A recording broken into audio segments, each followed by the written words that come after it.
Hello friends, you are welcome to this video.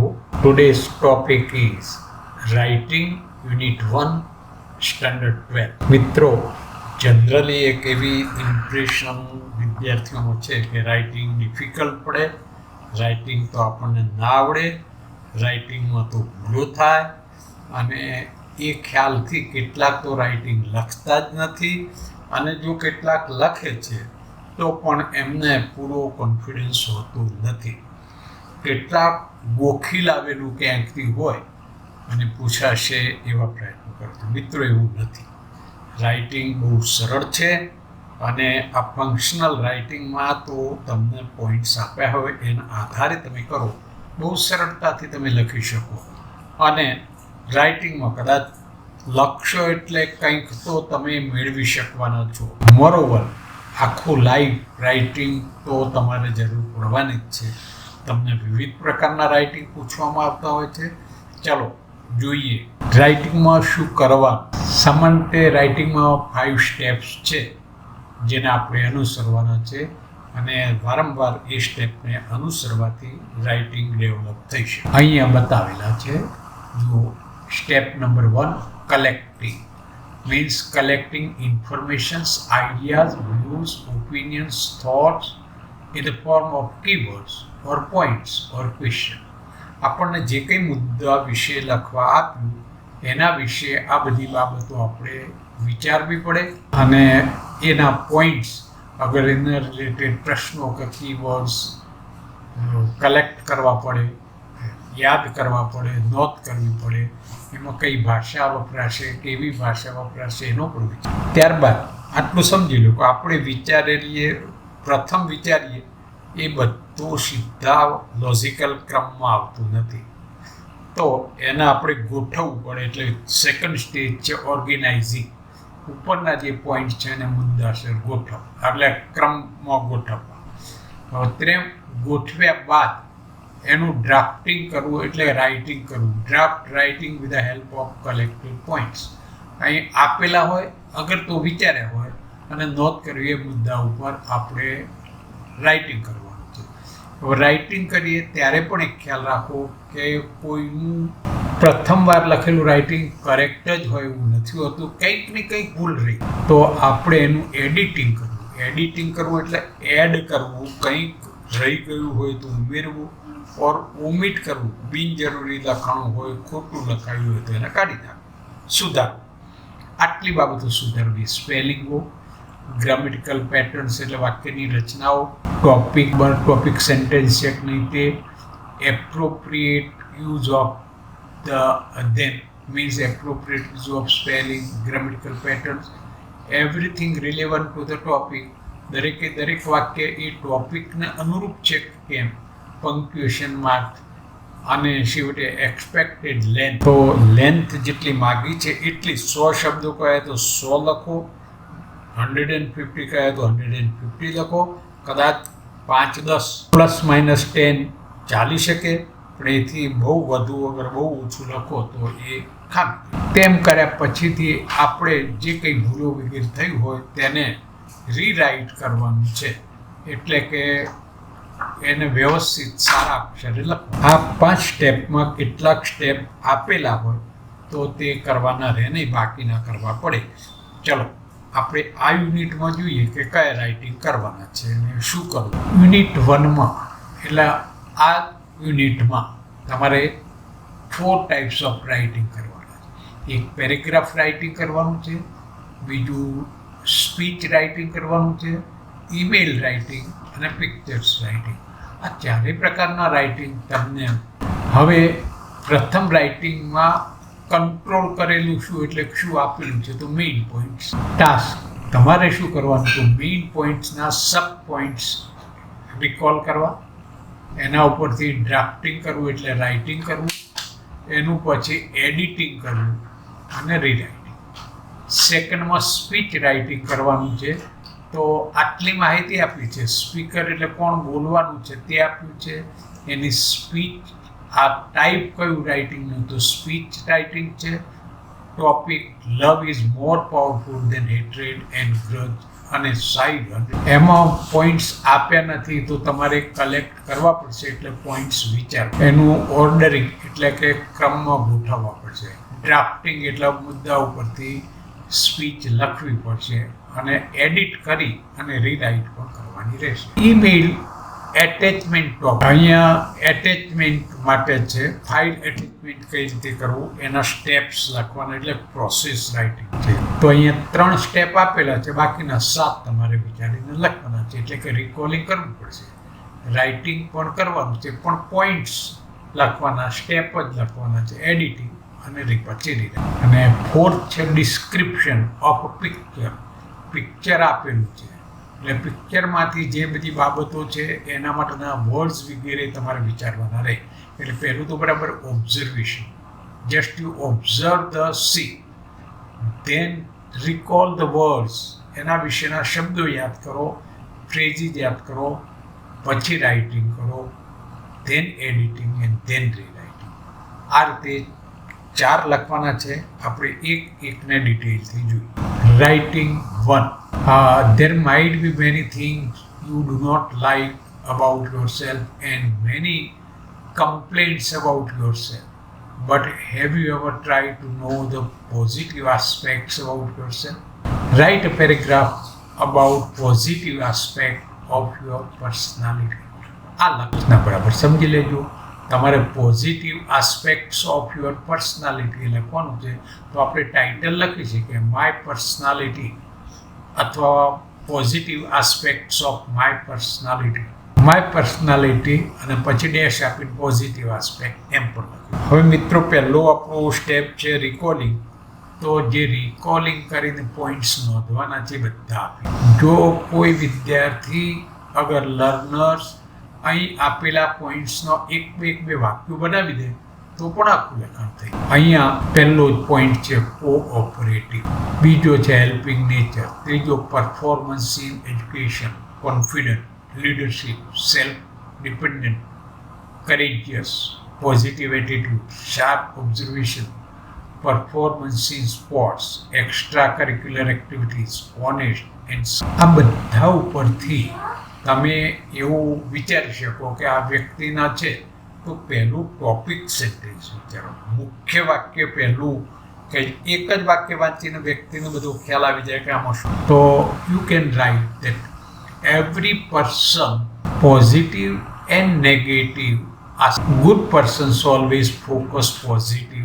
આપણે આપણા વિશે લખવાનું છે. હવે એક પોઈન્ટ્સનો તમે એક વાક્ય બનાવો તો ક્લિયર થશે. દાખલા તરીકે કોઓપરેટિવ એન્ડ હેલ્પિંગ નેચર. જ વાક્ય બનશે I am cooperative and my nature is helping, અથવા I have helping nature. Performance in education, so I have always good career in education, or my performance is always better, and I generally stand at the top list. I am full confidence in my work. I like leadership, and generally in the school or in any activity I leads the group. Self-dependent, I am always dependent, self-dependent એટલે પોતાના ઉપર આધાર રાખે. I am courageous, I take adventurous things and do many things. Positive attitude, my attitude is always positive.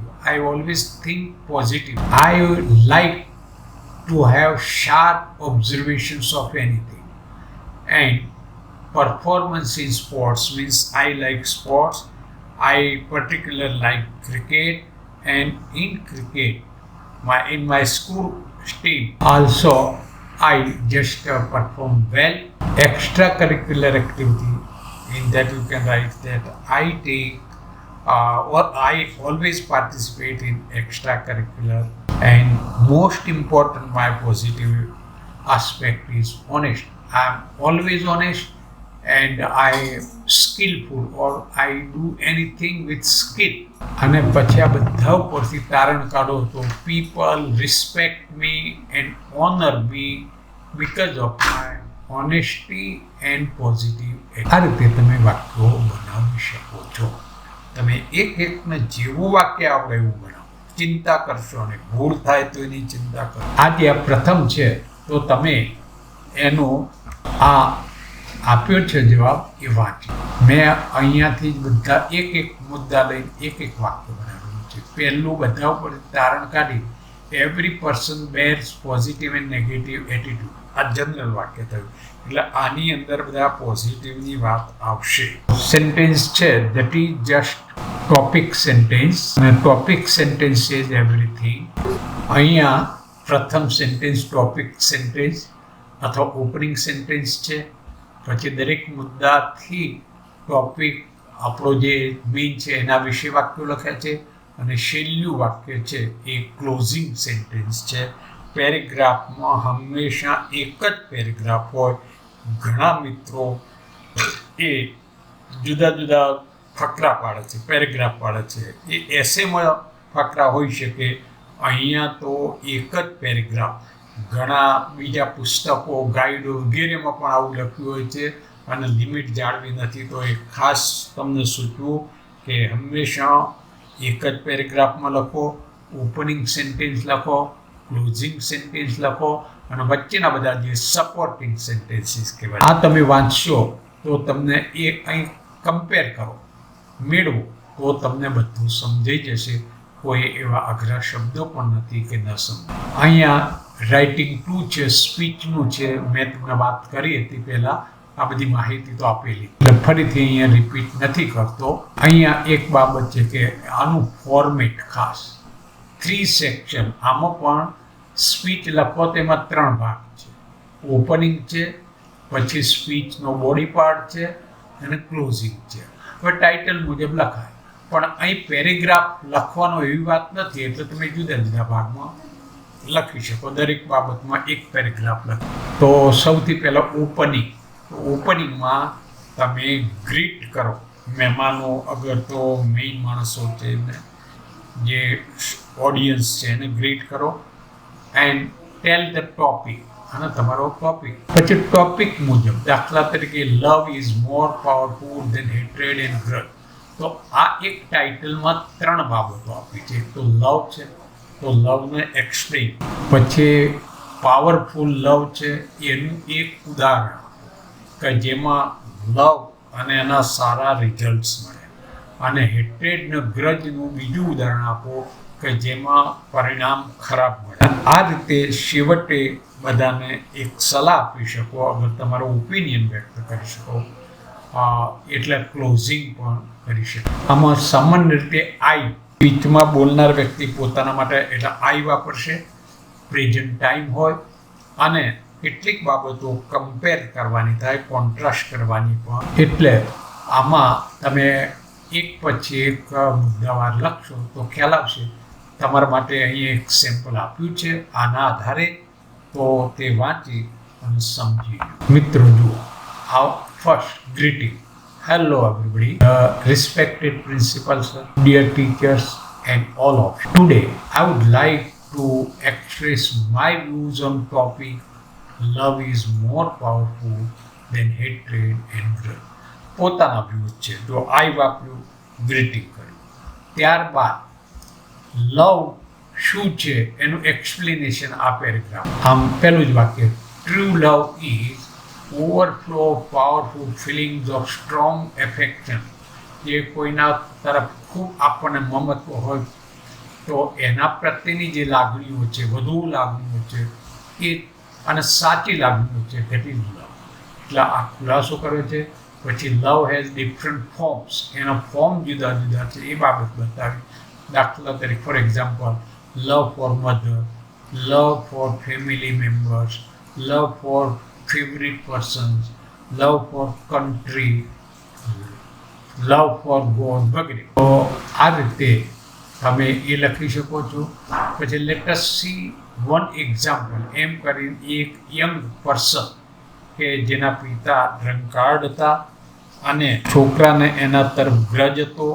એના રિઝલ્ટે as a result of it he killed his father and then he became the vagabond or gunda, and this way his whole family destroyed. આખું એનું family નાશ. સો that is the result of hatred and grudge. Second, the contradictory example will show you the result of love. Now, લવનું પરિણામ કેવું આવે? So here I have say that there was a boy who was careless in the study. One teacher loved him very much. He made him his favorite student, helped him, and at last he became the doctor. But after many years, once he was very serious and he was admitted in his hospital. એની જ હોસ્પિટલમાં એને દાખલ કરવામાં વર્ષો થાય એટલે એ બીજાને ઓળખી પણ નહીં શકે જલ્દી, પણ જે વિદ્યાર્થી હતો એ ઓળખી શક્યો. એણે જ્યારે બિલ આપ્યું ત્યારે બિલમાં just he gave one cover and in that bill was nil, zero, koi paisa nahi. And there was also one check of 1 lakh. And when the teacher was surprised, the doctor explained, jo aina shabdo mein lakhe, I am none but Mr. X, your favorite student whose life you saved. હું તમારો એ વિદ્યાર્થીઓ છું, નામ એણે કહ્યું, અને તમે મારું જીવન બચાવ્યું હતું. Now it is my turn to save your life. હવે મારો વારો તમારું જીવન બચાવવાનો હતો. Both were extremely happy. ખુશ થયા. This is the result. આ બીજું ઉદાહરણ આપ્યું. અને છેવટે so love all and enjoy the result. આ તમારું એક તારણ, અગર તમારો અભિપ્રાય અગર શું ચંજી હોય છે. And love begets love. પ્રેમથી પ્રેમ નિષ્પન્ન થાય છે. તમે પ્રયત્ન કરો, લખો, આ વાંચો 2-3 વખત, ફરી જાતે લખો અને પછી ચેક કરો. આમ પ્રેક્ટિસ કરવાની છે. સાચું જ પડી જશે એવું માનવાની કંઈ જરૂર નથી. Third writing, that is process writing. ઈમેલમાં ફાઇલ એટેચ કરવાનો પ્રોસેસ શું એ છે. 3 આપ્યા છે. Switch on computer switch on તો કરવું પડે. Start web browser, then start email service like Gmail. You can open the mailbox. Then what you think? That you have to write the ID of the person whom you are sending. So write the ID of the person who you are sending. Then you can open the file, select the file, bring the file to the box, then or just upload the file there and then wait for installation. Then you can just send it. So these steps are written up and you can see this, but next time you have to write this way. This time also you can again write. Third and then fourth, insert a mail ID and password of and open your mail. A mail ID, password will like in mail open. Go to the compose mail section. Insert the ID of the person whom you want to send it. Give the title of the email. Type the message. Attach the files which you want to send. Upload the selected attachment and click the send button. So you can write this way. In 9th you also learn such type of process. Here is the 4th writing and that is of descriptions of picture. See, in this no points are given but only the picture is given. Observe the picture minutely. બરાબર ચિત્રનું નિરીક્ષણ કરો. તમારો observation power વિકસાવવાનો. જ્યારે જુઓ ત્યારે નીચેથી ઉપર તરફ, from down to up, જાઓ on, from east to west or west to east પણ જઈ શકો છો. અહીંયા વધુ સારું નીચેથી ઉપર તરફ.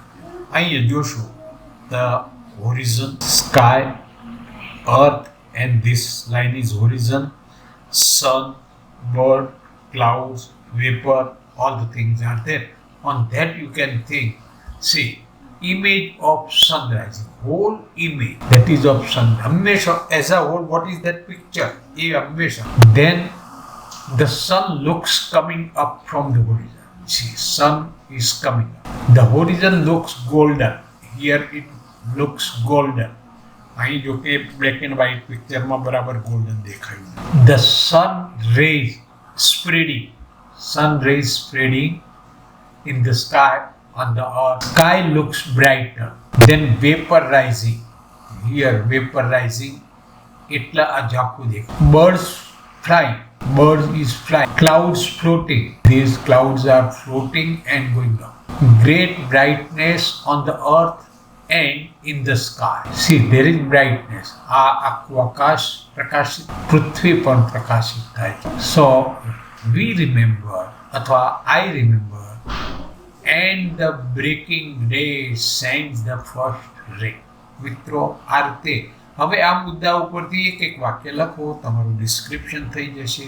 The picture looks as an image of the rising sun. આ પણ એક પહેલું ટોપિક સેન્ટેન્સ થશે. The sun is coming up from horizon where the earth and the sky are meeting.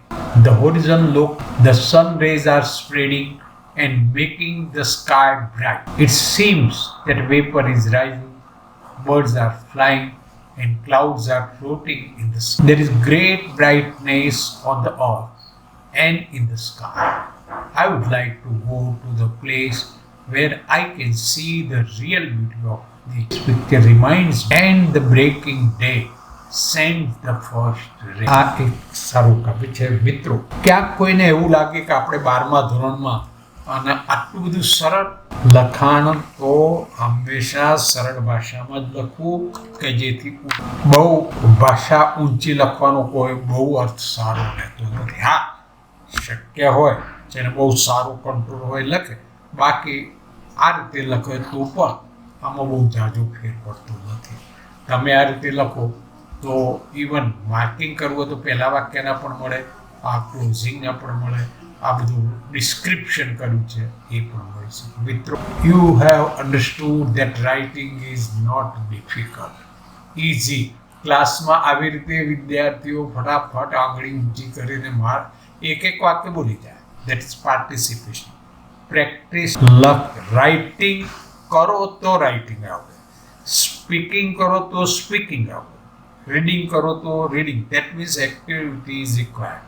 મિત્રો, આ ગમ્યો જ હશે તમને વિડીયો, સબસ્ક્રાઈબ કરજો, આખો જોજો, શેર કરજો, તમારા સૂચનો મોકલજો.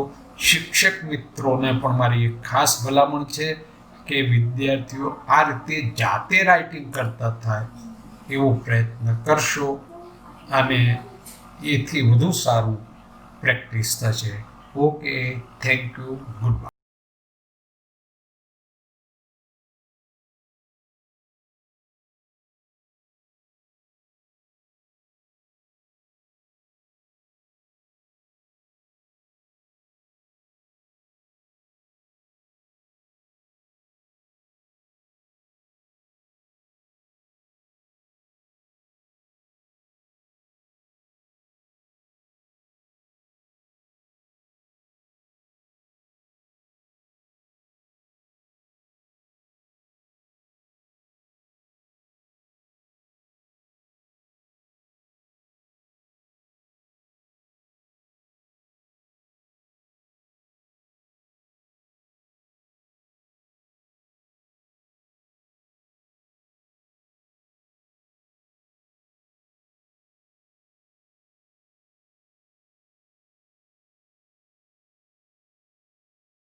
तू यार बच्चे बच्चे बड़बड़ बंद करो जो एरिक, कोई बड़बड़ नहीं करता है तो का करता